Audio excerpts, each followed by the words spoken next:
Battle through the heavens के एक और मजेदार एपिसोड में आपका स्वागत है। फाइनली उस ओल्ड ग्राउंड डीमन घोस्ट के मरने के बाद जियान की एक और बड़ी परेशानी सॉल्व हो जाती है और अब समय आ गया है कि जियान की टोली सेंट्रल प्लेन्स की तरफ रवाना हो। लेकिन जियान सेंट्रल प्लेन्स जैसी खतरनाक जगह पर जाने से पहले अपनी स्ट्रेंथ को इंक्रीज करना चाहता था। इससे पिछले वाले एपिसोड में जियान ने उस रूलर टेक्निक को प्रैक्टिस किया था। सरप्राइजिंग बात यह थी कि उस रूलर टेक्निक के अंदर उस दोजुन का स्पिरिचुअल इम्प्रिंट था जिसने जियान की इस दो स्किल को सीखने में काफी हेल्प करी थी। सीन ये था कि अगर जियान इस चीज की प्रैक्टिस करना चाहता है तो उसे मैग्मा से भरी एक जगह को ढूंढना होगा। लेकिन जियान ऐसी जगह के बारे में सोच सोच के परेशान हो रहा था। तभी उसे याद आता है वो ब्लेजिंग स्काई की टावर का बॉटम, जहाँ पे जियान को फॉलन हार्ट फ्लेम की वजह से 2 साल तक रहना पड़ा था। एपिसोड की शुरुआत होती है एक वुडन टेबल से जिस पे विंडो से पास होकर मूनलाइट ग्लो कर रही थी। हम इस टेबल पे एक फ्लावर वेस को भी देख सकते हैं जिसमें फूलों की 2 कलियां रेस्ट कर रही थी। साइड में एक इंक स्टोन रखा हुआ होता है। खैर ऐसी मैनेजमेंट तो किसी जरूरी इंसान के आसपास ही देखी जा सकती है। हम एल्डर सूचियान को यहाँ पे कैलीग्राफी को प्रैक्टिस करते हुए देखते हैं। जब वो जियान की रिक्वेस्ट सुनते हैं तो उनके हाथ भी रुक गए थे। वो एक स्टैंड एक्सप्रेशन के साथ कहते हैं, क्या तुम सच में स्काई की टावर के बॉटम में जाना चाहते हो? एल्डर सूचियान भी स्काई की टावर के बॉटम के बारे में कुछ जानते थे। बेसिकली वो जगह जीवित लोगों के लिए तो बनी नहीं है क्योंकि वहाँ पे रेंडमली कहीं भी हॉट मैग्मा फ्लो करता था जिसमें से काफी सल्फर की स्मेल बाहर आती है। वहाँ पे जो भी एनर्जी एग्जिस्ट करती थी वो काफी वायलेंट होती थी। अगर कोई ऑर्डिनरी इंसान उसके अंदर चला जाता है तो उसे बाहर जाने का भी मौका नहीं मिलेगा।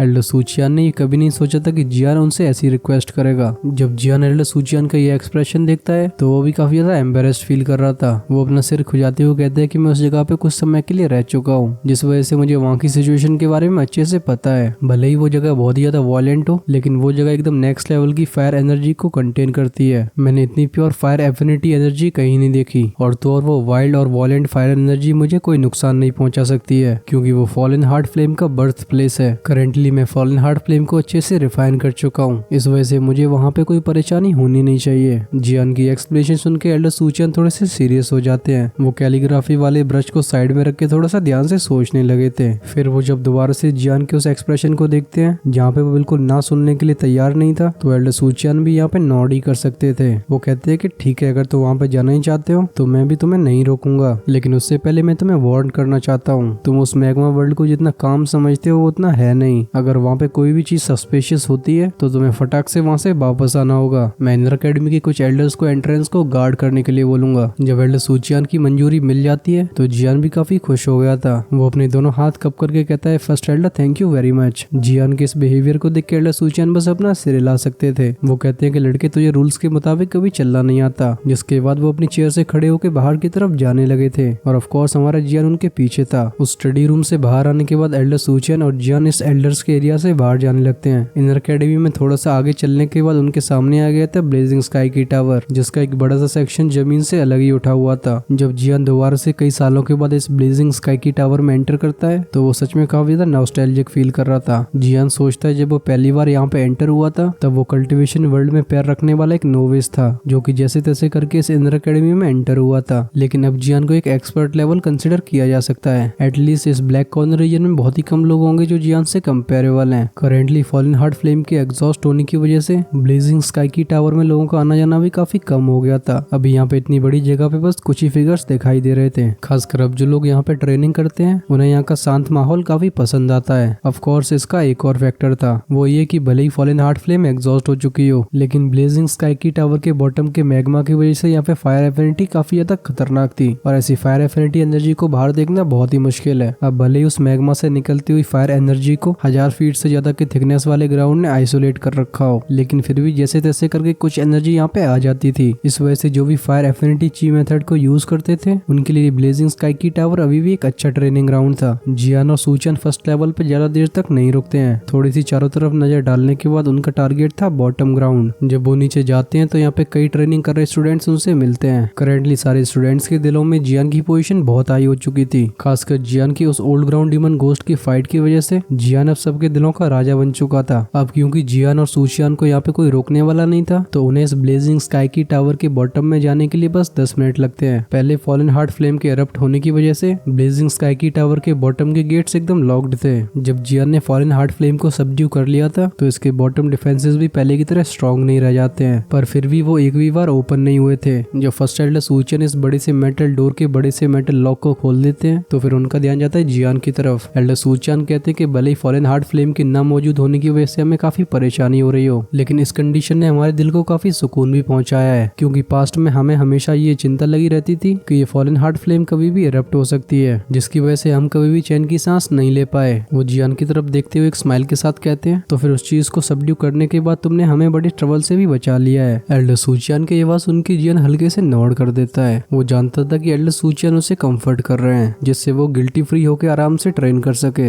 जियान एल्डर सूचियान से एक फर्म डिटर्मिनेशन के साथ कहता है कि फर्स्ट एल्डर आप चिंता मत करो, मैं ब्लेजिंग स्काई की टावर के लिए एक ऐसी हार्ट फ्लेम को क्रिएट करूंगा जो कि फिर दोबारा एक्सटिंग्विश नहीं होगी। एल्डर सूचियान हंसते हुए कहते हैं कि तुम अपना बेस्ट दो, यही मेरे लिए अच्छा है। जियान के बाकी के शब्दों पे उन्होंने बिल्कुल भी फोकस नहीं किया था। वैसे एक्चुअली में जब से फॉलन हार्ट फ्लेम उस ब्लेजिंग स्काई की टावर से गई है, तब से इस ट्रेनिंग ग्राउंड की रेपुटेशन काफी कम हो गई थी। पर एल्डर सूचियान ये अच्छे से जानते थे कि हेवली फ्लेम्स जियान के लिए कितनी इंपॉर्टेंट हैं। नेचुरली वो जियान से फ्लेम को दोबारा से डिमांड नहीं कर सकते हैं। भले ही ये सब बातें एल्डर सूचियान ने जियान के सामने ना बोली हो, लेकिन जियान अपने दिल में ये बातें समझ गया था। ऑनेस्टली वो एल्डर सूचियान और इनर एकेडमी को लेके काफी गिल्टी फील करता है, क्योंकि एक्चुअली में वो जानन एकेडमी में उस फॉलन हार्ट फ्लेम के लिए ही आया था, और जब वो फाइनली इस गोल को अचीव कर लेता है तो उसने इनर एकेडमी का भी काफी नुकसान कर दिया है। इस वजह से जियान हर समय ये सोचता रहता था कि आखिर वो इस इनर एकेडमी की परेशानी को कैसे सॉल्व करे। हालांकि उस so called flame gathering pot के भी इफेक्ट्स काफी अच्छे थे, क्योंकि जियान फॉलन हार्ट फ्लेम का मालिक था, तो वो अच्छे से जानता था कि अगर वो फॉलन हार्ट फ्लेम के एक थ्रेड को बाहर निकालता है तो वो रेमिनेंट फ्लेम एक ओरिजिनल फॉलन हार्ट फ्लेम कितनी पावरफुल नहीं हो सकती। हम जियान को उस बड़े से मेटल डोर को खोलते हुए देखते हैं, जिससे क्रैकिंग साउंड बाहर आई थी। फाइनली जियान और एल्डर सूचियान के फेस पे काफी गर्म हवा फील होती है। लग तो कुछ ऐसा रहा था कि कई मधुमक्खियां हजारों साल से यहाँ पे कैद हैं। एल्डर सूचियान अपने हाथ को वेव करते हुए कहते हैं कि जब हमने गेट को ही खोला है तभी यहाँ पे टेम्परेचर इतना ज्यादा हाई हो चुका है, तो फिर मैं इस बात को तो इमेजिन भी नहीं कर सकता हूँ कि उस मैग्मा वर्ल्ड में कितना फ्राइटनिंग टेम्परेचर होगा। क्या तुम इस बात से सर्टन हो कि तुम वहाँ पे ट्रेन करना चाहते हो? तभी हमारा ध्यान शिफ्ट होता है जियान की तरफ, जो कि अपने हाथों को फैला के एक डीप ब्रेथ लेता है, और अब जियान के चेहरे पे एक सेटिस्फाइड एक्सप्रेशन आ चुका था। जियान कहता है, वाह, बस इसी तरीके की एनर्जी की तो मुझे जरूरत थी। अब क्योंकि मेरे शरीर को हेवली फ्लेम्स प्रोटेक्ट कर रही हैं, तो फिर मुझे इन छोटी मोटी फ्लेम से डरने की कोई जरूरत नहीं है। और फर्स्ट एल्डर, आप भी यहाँ से बेफिक्र होकर जा सकते हो। जियान के इन एक्शंस को देखने के बाद एल्डर सूचियान अपना सिर हिलाने लगे थे। वो कहते हैं, लड़के तू तो सच में छोटा सा मॉन्स्टर है। और ये कहने के साथ ही वो ब्लेजिंग स्काई की टावर के फाइनल लेवल में जाने लगते हैं, जिनके पीछे पीछे जियान भी आ रहा था। इस स्काई की टावर के बॉटम में कुछ ज्यादा लाइट थी नहीं। इसके इंटीरियर में हम हल्के से रेड ग्लो को देख सकते हैं, और ये रोशनी इस रूम के सेंटर से आ रही थी, जहाँ पे 1 फीट चौड़ा एक छेद था। इसमें से ब्राइट रेड ग्लो एकदम लाइट पिलर की तरह बाहर आता था, जो कि इस एरिया की डार्कनेस को हटाने का काम करता है। अब एल्डर सूचियान और जियान भी उस होल की तरफ जाने लगे थे। जैसे जैसे वो पास आते जा रहे थे, आसपास की हवा काफी ज्यादा हॉट होती जा रही थी, और जो हवा में फायर एफिनिटी की एनर्जी थी वो भी धीरे धीरे करके वायलेंट और प्योर होती जा रही थी। जब जियान और फर्स्ट एल्डर सूचियान उस होल के पास पहुंचते हैं, तो अचानक से एक ऐसी हॉट एनर्जी बाहर आती है, जिससे एल्डर सूचियान को काफी बर्निंग पेन फील हो रहा था, क्योंकि वो फायर एफिनिटी के की मेथड को यूज नहीं करते थे। इस रीजन की वजह से इस तरीके की डेंस सिंगुलर एनर्जी उनके लिए कोई ज्यादा इंजॉयबल नहीं थी। वहीं पे जियान इस होल के पास खड़े होकर गहरी गहरी सांसें ले रहा था। हम उसके नाक में एक हवा की वेव को जाते हुए देखते हैं। जैसे ही गर्म हवा उसकी बॉडी में एंटर करती है, जियान अपने शरीर को भी काफी हॉट होते हुए फील करता है। जियान को भी ये नहीं पता था कि ये इल्यूजन है, लेकिन उसके अंदर की फॉलन हार्ट फ्लेम इस समय काफी खुश लग रही थी। अब क्योंकि जियान को इसके अंदर का इंटीरियर देखने की इच्छा थी, तो फिर जियान ने उस होल के अंदर अपना सिर एक्सटेंड कर दिया था। जैसे ही वो ऐसा करता है, तभी एक ब्राइट रेडनेस उसकी आंखों में एंटर करती है। ये हॉट ऑरा एकदम किसी वॉल्केनो जैसा था, जो एक्चुअली में रियल मैग्मा था। उससे जियान की अभी भी काफी दूरी थी, पर उसके बाद भी ये ऑरा बिल्कुल भी वीक होने का नाम नहीं लेता। जब जियान इस होल को ध्यान से स्टडी करता है, तो हम उसे अपना सलाइवा गटकते हुए देखते हैं, और अब उसकी आंखों में एक बहुत ही जॉय वाला एक्सप्रेशन फैल गया था, जिसे हाइड करना उसके लिए भी काफी डिफिकल्ट था। अगर जियान को यहाँ पे ट्रेन करने का थोड़ा सा मौका मिलता है, तो डेफिनेटली जियान की पावर सिग्निफिकेंटली एडवांस होने वाली है। जियान को इतना खुश देख के एल्डर सूचियान के फेस पे भी एक स्माइल आ गई थी। वो कहते हैं, अगर तुम यहाँ पे ट्रेन करने के लिए इतना ज्यादा कॉन्फिडेंट हो, तो फिर चलो, मैं तुम्हें भी नहीं रोकूंगा। शिनलैन को यहाँ से जाने में भी अभी थोड़ा सा टाइम लगेगा, इस वजह से तुम यहाँ पे आराम से ट्रेन कर सकते हो। तुम्हें एंग्शियस फील करने की कोई जरूरत नहीं है। हालांकि ये बात सही है कि अगर कोई प्रैक्टिस नहीं करता है तो उसकी कल्टीवेशन डिक्लाइन हो जाएगी, लेकिन फिर भी हमें अपनी कैपेबिलिटीज के हिसाब से ही ट्रेन करना चाहिए। अगर कोई ज्यादा एंग्शियस रहता है तो वो कुछ भी अचीव नहीं कर पाएगा। ये सुन के जियान हाँ बोल देता है। एल्डर सूचियान कहते हैं कि मैं तुम्हारे second brother little Fei doctor और बाकी के लोगों को बता दूंगा कि तुम इस समय यहाँ पे ट्रेन कर रहे हो, जिससे वो लोग भी तुम्हारी चिंता न करें। बाद में मैं कुछ फायर एफिनिटी वाले एल्डर्स को भी डिस्पैच करूंगा, क्योंकि अगर यहाँ से कोई मूवमेंट्स दिखाई देती हैं तो सबसे पहले वो इन्फॉर्म होंगे। एल्डर सूचियान की इतनी केयर देख के जियान भी एकदम गदगद हो गया था। वो वो अपने दोनों हाथ कप करके थैंक यू एल्डर बोलता है। एल्डर सूचियन एक स्माइल के साथ कहते हैं कि तुम मेरे साथ इतना पोलाइट बिहेव क्यों कर रहे हो। खैर चलो अब तुम ट्रेन करने के लिए जाओ, मैं यहाँ पे कुछ समय रह के तुम्हारी प्रोटेक्शन करूंगा। अगर कोई एक्सीडेंट होता है तो तुम फटाक से सिग्नल भेज देना, जिससे मैं तुम्हें रेस्क्यू करने के लिए आ जाऊंगा। ये सुन के जियान एक नोड कर देता है, जिसके बाद उसकी नजर जाती है उस होल की तरफ जिसका एंड दिखाई नहीं दे रहा था। जियान अपनी फिस्ट को क्लेंच करके बिना किसी हेजिटेशन के आगे बढ़ने लगता है। जैसे जियान ने इस होल के अंदर जंप किया था, हम उसके फेस पे एक सरप्राइज वाले एक्सप्रेशन को देख सकते हैं, क्योंकि जंप करने के तुरंत ही बाद जियान को ऐसी फीलिंग आती है जैसे कोई चीज उसे पुकार रही है। जैसे जैसे जियान नीचे जाता जा रहा था, उसके कानों से हॉट हवा सूसू करती हुई पास होती जाती है। जियान जितना उस मैग्मा के पास जाता है, अब आसपास का टेम्परेचर भी काफी ज्यादा हॉट हो चुका था। हम जियान की बॉडी से एक हरे कलर की फ्लेम को बाहर आते हुए देखते हैं, जो कि जियान की बॉडी को कवर करके उसे इस टेम्परेचर से आइसोलेट कर लेती है। अब जियान की आंखों के नीचे बस पूरा लाल रंग था। इस समय जियान काफी अलर्ट हो गया था, क्योंकि ये जगह कोई खेलने का मैदान नहीं है। यहाँ पे सिचुएशन सच में काफी डेंजरस है। जियान को जो हल्की सी समनिंग फील हो रही थी, वो भी थोड़ी देर बाद एकदम डिसअपियर हो जाती है। अभी जियान को ये एक तरीके का इल्यूजन भी लग रहा था। जब जियान थोड़ा सा और नीचे जाता है तो हम देखते हैं उसकी आंखों को एकदम वाइड होते हुए, क्योंकि इस समय जियान की आंखों के सामने एक बहुत ही बड़ा मैग्मा वर्ल्ड अपीयर हुआ था। ये इतना ज्यादा फैला हुआ था कि जियान को ये पूरी तरीके से एंडलेस लग रहा था। साथ ही में उस बड़े मैग्मा के पूल से इतनी ज्यादा हॉट एनर्जी बाहर आ रही थी, जिसके पास कोई नॉर्मल कल्टीवेटर बिल्कुल नहीं जा सकता। हम बहुत ही इनॉर्मस बबल्स को वहां से उठते हुए देखते हैं, जो कि सरफेस पे आके एकदम फाइनली फट जाते थे। ऐसा होने पे वहां से काफी ज्यादा व्हाइट स्मोक रिलीज होता था। जो इस डीप अंडरग्राउंड से वेपर बाहर आ रहा था, वो सच में काफी अनकंफर्टेबल शॉकिंग हीट और स्मेल को कंटेन करता था। इस चीज के बारे में एक र्यूमर भी फैला हुआ था।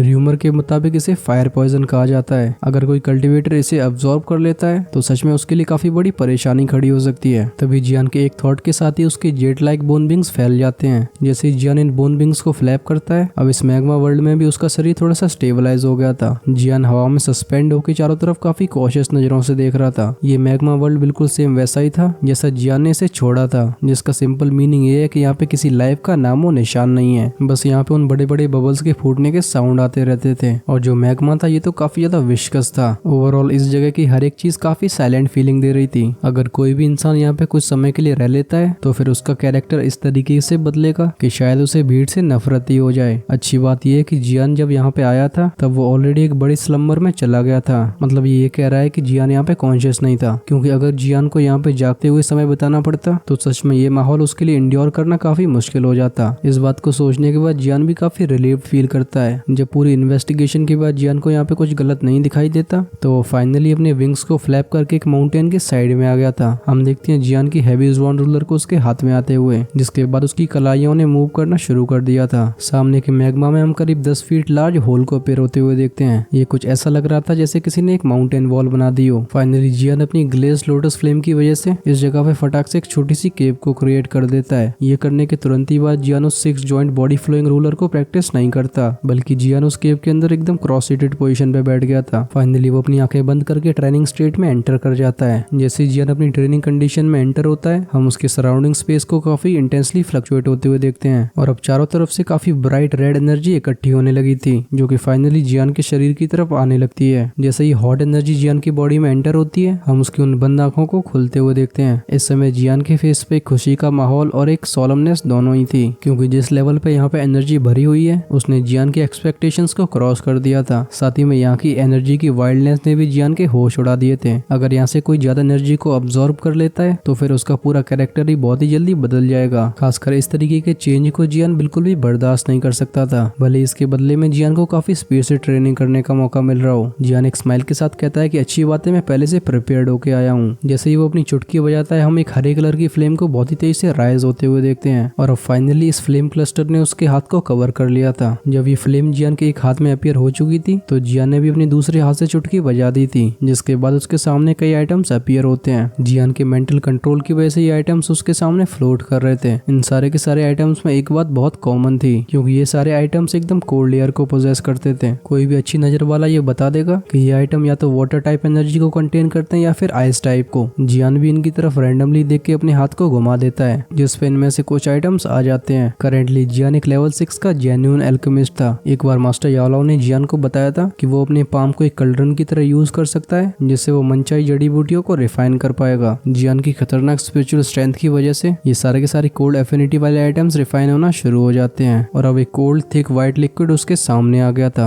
अभी जियान एक मेडिसिनल पिल को रिफाइन नहीं कर रहा था, बल्कि ये सारी जड़ी बूटियां तो जियान की ट्रेनिंग के लिए थी, क्योंकि जब मास्टर यालाओ भी अपनी जर्नी पे निकले थे तब वो ट्रेन करने से पहले इसी तरीके से मेडिसिनल इंग्रेडिएंट्स को रिफाइन किया करते थे, जिससे उनका ज्यादा टाइम वेस्ट नहीं होता था। बस 10 मिनट्स के अंदर इन जड़ी बूटियों में से वो लिक्विड बाहर आ गया था। अभी हम जियान के हाथ में एक जेड बोतल को देख सकते हैं, जिसमें वो चमकता हुआ कोल्ड लिक्विड भरा हुआ था। जब जियान इस बोतल को हल्का सा टिल्ट करता है तो वहां से एक ठंडा ब्राइट रेड लिक्विड बाहर आता है। मुझे पता है तुम लोग यहाँ पे एक गलती कर रहे होगे, एक्चुअली में ये मामला पूरा अलग ही था। जब ये लिक्विड बाहर आया था तो ये फाइनली जियान के द्वारा रिफाइन करे हुए उस कोल्ड लिक्विड में मिल जाता है। जैसे ये दोनों मर्ज होने लगे थे, अब उन दोनों लिक्विड्स का कलर भी चेंज होना शुरू हो गया था। जियान के कुछ समय के और रिफाइनमेंट के बाद अब इस लिक्विड का रंग थोड़ा सा मटीला सा हो गया था, साथ ही में इसकी थिकनेस भी काफी बढ़ चुकी थी। इससे जो कोल्डनेस बाहर आती है वो आसपास के हाई टेम्परेचर को रोक रही थी। जब जियान को मालूम पड़ जाता है कि उसकी रिफाइनमेंट एकदम सक्सेसफुल रही है तो उसने अपने हाथ से उस हेवली फ्लेम को भी स्कैटर कर दिया था। जियान के एक ही इशारे पे ये लिक्विड उसकी बोतल में आ गया था। फिर होना क्या था, जियान अपने कपड़ों को उतारने लगता है, फिर दे लिक्विड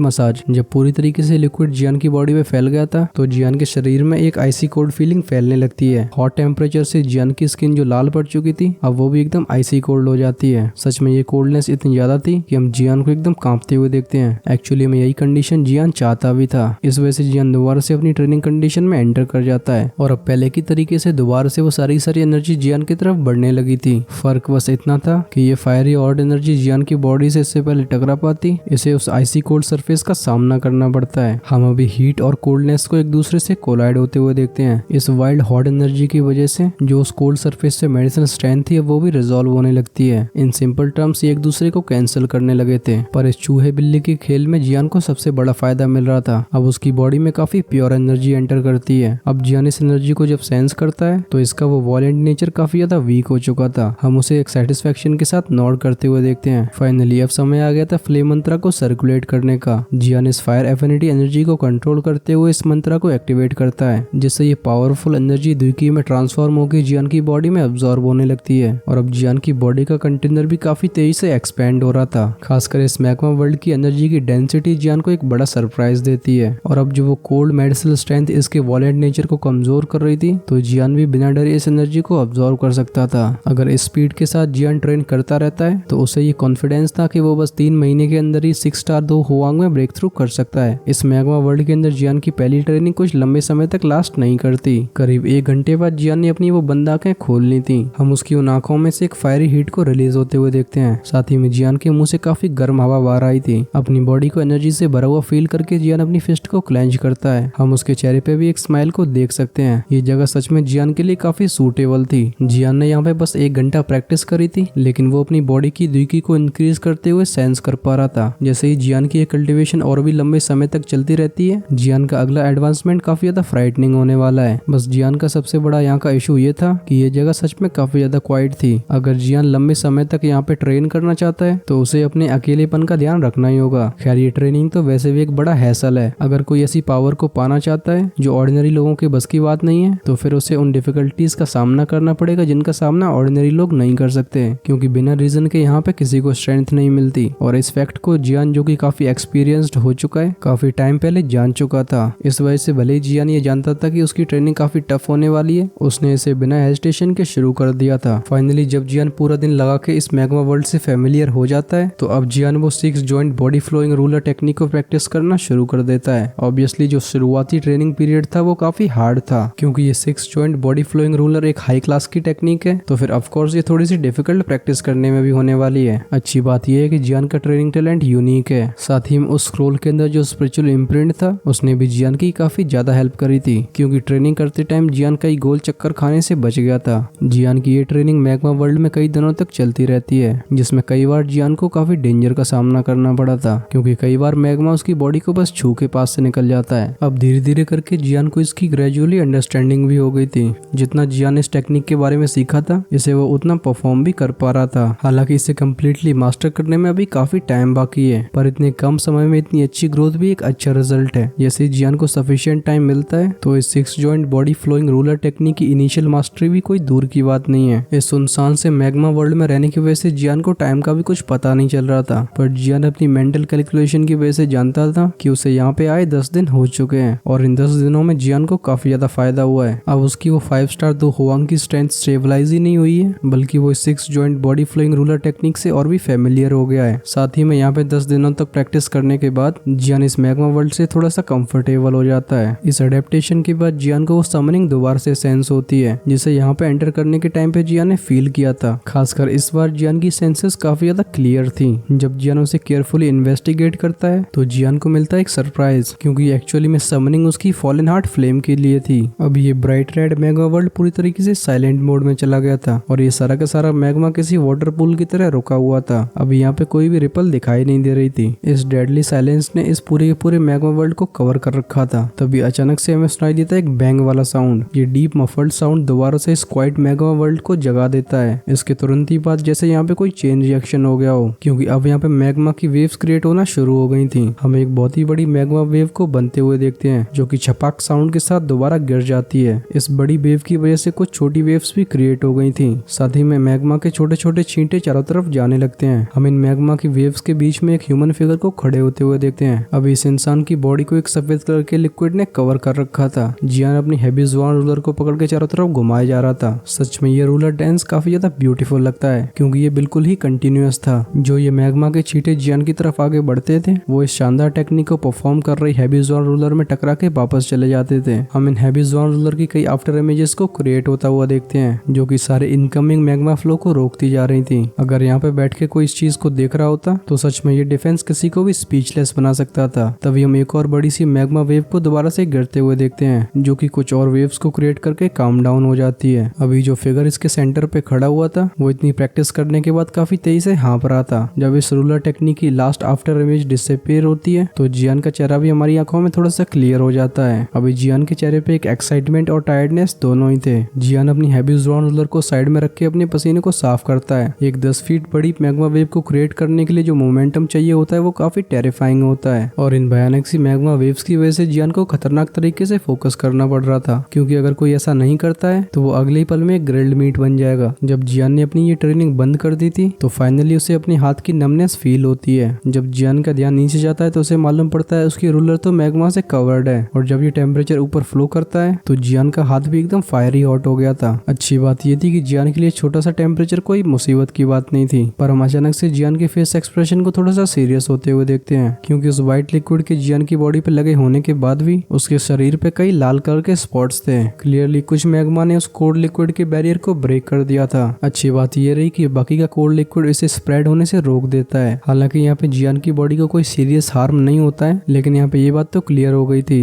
कि जियान ने 6 जॉइंट बॉडी फ्लोइंग रूलर को कम्प्लीटली मास्टर नहीं किया है, क्योंकि जिस तरीके से स्क्रोल में इंस्ट्रक्शंस थे ये बात क्लियर थी जब कोई इस 2 स्किल को कम्प्लीटली मास्टर कर लेगा तो वो मैग्मा में बिना किसी चिंता के एंटर कर सकता है, और वो हॉट मैग्मा उसकी बॉडी को बिल्कुल टच नहीं करेगा। क्योंकि अगर वो प्रैक्टिशनर फ्यूचर में फाइट करता है तो फिर उसकी बॉडी की तरफ आने वाले कुछ मैग्मा के छींटे नहीं होंगे, बल्कि अपोनेंट के घातक अटैक इस डिफेंस को तोड़ देंगे। जियान अपना सिर हिलाते हुए कहता है कि सच में ये 6 जॉइंट बॉडी फ्लोइंग रूलर कोई आसान टेक्निक नहीं है। ऑफ कोर्स यहाँ पे जियान को ये बिल्कुल नहीं पता था कि 15 दिन के अंदर इस टेक्निक की इतनी मास्टरी हासिल करना ही बहुत बड़ी बात है। अगर जियान ने अपने टैलेंट के साथ इस हैवी जुआन रूलर का यूज नहीं किया होता और उसे ये परफेक्ट लोकेशन साथ ही में उस इम्प्रिंट की टीचिंग नहीं मिली होती तो शायद जियान की ये प्रोग्रेस भी बिल्कुल पॉसिबल नहीं थी। क्योंकि सबसे बड़ा रीजन ये था कि एक डी क्लास की टेक्निक है, अगर कोई इसे इतनी आसानी से मास्टर कर सकता है तो फिर ये टेक्निक तो बिल्कुल जोक हो जाएगी। इस चीज से ये कोई गैस कर सकता है कि जब जियान ने उस फ्लेम स्प्रेडिंग सुनामी को प्रैक्टिस किया होगा तो उसे कितना ज्यादा एफर्ट को लगाना पड़ा होगा, क्योंकि वो भी एक लो क्लास की डी टेक्निक है। जियान अपनी हैवी रूलर को अपनी स्टोरी रिंग में रखने के बाद अपने विंग्स को फ्लैप करता है, और अब उसका टारगेट था वो छोटी सी केव। जियान को इस मैग्मा वर्ल्ड में आए हुए करीब आधा महीना हो चुका है। इन 15 दिनों में जियान ने यहाँ से एक कदम भी बाहर नहीं निकाला। बस जियान ओकेजनली उस होल के पास जाता था जिससे वो बाहर खड़े एल्डर्स को रिपोर्ट कर सके, क्योंकि बाहर के लोगों को जियान की कंडीशन के बारे में पता होना जरूरी था। पर जियान की इस हार्श ट्रेनिंग ने भी उसे रिजल्ट दिए थे। अब उसकी बॉडी की दुई की एक्सट्रीमली रिच तो हुई थी, बल्कि वो अपने आप को लेवल 6 दो हुआ के काफी करीब फील कर रहा था। दूसरी चीज जियान को ये समझ में नहीं आ रही थी कि शायद यहाँ पे फायर एफिनिटी की एनर्जी काफी ज्यादा प्योर है। रीजन कुछ और भी हो सकता है, लेकिन जियान की बॉडी की दुई अब और भी ज्यादा हॉट होती जा रही है। भले जियान ने इस रूलर टेक्निक को कम्प्लीटली मास्टर नहीं किया हो, पर जियान की शुरुआती ट्रेनिंग से अब वो काफी अच्छा हो चुका है। थकान की वजह से जियान जैसे तैसे करके उस केव के पास पहुंचता है। फाइनली जियान अब क्रॉस सीटेड पोजीशन में बैठ गया था। समय आ गया है कि अब उसकी ट्रेनिंग दोबारा से शुरू हो। इस ट्रेनिंग पीरियड के दौरान जियान ने ये चीज डिस्कवर करी थी कि वो जब जब भी 6 joint body flowing ruler technique को प्रैक्टिस करता था उसकी एब्जॉर्प्शन स्पीड काफी ज्यादा हाई हो जाती थी।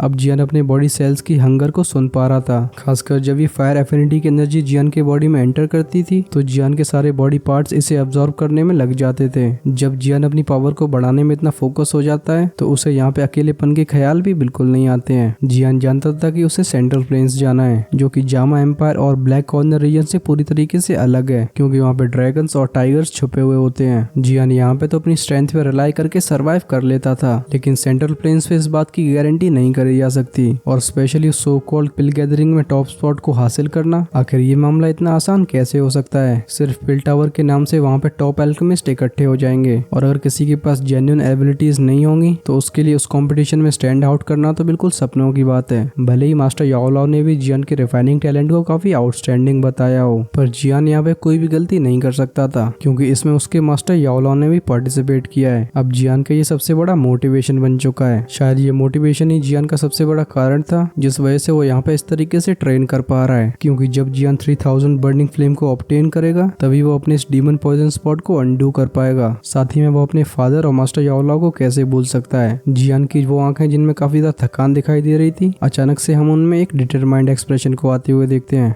जियान ने अपनी आंखें बंद करके दोबारा से ट्रेनिंग करना शुरू कर दिया था। भले ही इस मैग्मा वर्ल्ड में कोई टाइम का कॉन्सेप्ट नहीं हो, बट जियान अपनी स्ट्रेंथ को इंक्रीज होते हुए फील कर पा रहा था। साथ ही में जियान की उस बॉडी फ्लोइंग रूलर टेक्निक भी ट्रैक पे आ चुकी थी। अगर चीजें इसी तरीके से चलती रहती हैं तो जियान के अकॉर्डिंग वो 1 या 2 महीने में 6 स्टार दो हुआंग बन जाएगा। उसके इस ट्रेनिंग के दौरान दोबारा से उससे वो समनिंग फील होती है। इतनी फ्रीक्वेंट समनिंग को सेंस करके जियान काफी डाउटफुल फील कर रहा था। जियान इस बात से बिल्कुल क्लियर हो गया था कि इस मैग्मा वर्ल्ड में कोई न कोई ऐसा आइटम तो बिल्कुल है जो उसकी फॉलन हार्ट फ्लेम को पुकार रहा है। सर्टेनिटी के होने के बाद भी जियान यहाँ पे बिल्कुल रेकलेस बिहेव नहीं कर सकता, क्योंकि ये साइलेंट मैग्मा वर्ल्ड जियान को काफी डेंजरस ऑरा फील करवा रहा था। स्पेशली जियान ने पूरे के पूरे टाइम यहीं पे ट्रेनिंग करी थी, जिससे अगर कोई अनएक्सपेक्टेड चेंज होता है तो वो फटाक से यहाँ से 9-2-11 हो सके। तभी हमें सुनाई देता है एक बैंग वाला साउंड, और ऑफ कोर्स जियान ने एक बड़ी सी मैग्मा वेव को क्रिएट कर दिया था। अब जियान का ये रूलर डांस और भी प्रोफाउंड हो गया था। वो इस रूलर को घुमाते हुए इतनी स्मूथ आफ्टर इमेजेस को क्रिएट करता था कि उससे टकराने वाली हर एक मैग्मा की बूंद फटाक से रिफ्लेक्ट हो जाती थी। और अब जियान का डिफेंस इतना ज्यादा खतरनाक हो गया था कि उसके अंदर से हवा का भी पास करना इम्पॉसिबल था। अभी जियान जिसकी रूलर एकदम डांस कर रही थी, हम उसकी आंखों में एक चमक को आते हुए देखते हैं। जियान अपनी रूलर को थोड़ा सा पॉज करके चिल्लाता है रेजिंग फ्लेम्स। अब ये हैवी जॉन रूलर अचानक से वाइब्रेट करना शुरू कर देती है। उसका वो डिफेंस एकदम डिसअपियर हो चुका था। हम एक के बाद एक आफ्टर इमेज को बनते हुए देखते हैं, जिसके बाद जियान की इस रूलर से 400 फुट के फायर ग्लोस शूट हो गए थे। ये दोनों फायर ग्लोस एक दूसरे में कंबाइंड होकर सामने की मैग्मा को एकदम काटते हुए चले जाते हैं। इस वजह से अब वो मैग्मा और भी तेजी से फैलने लगा था।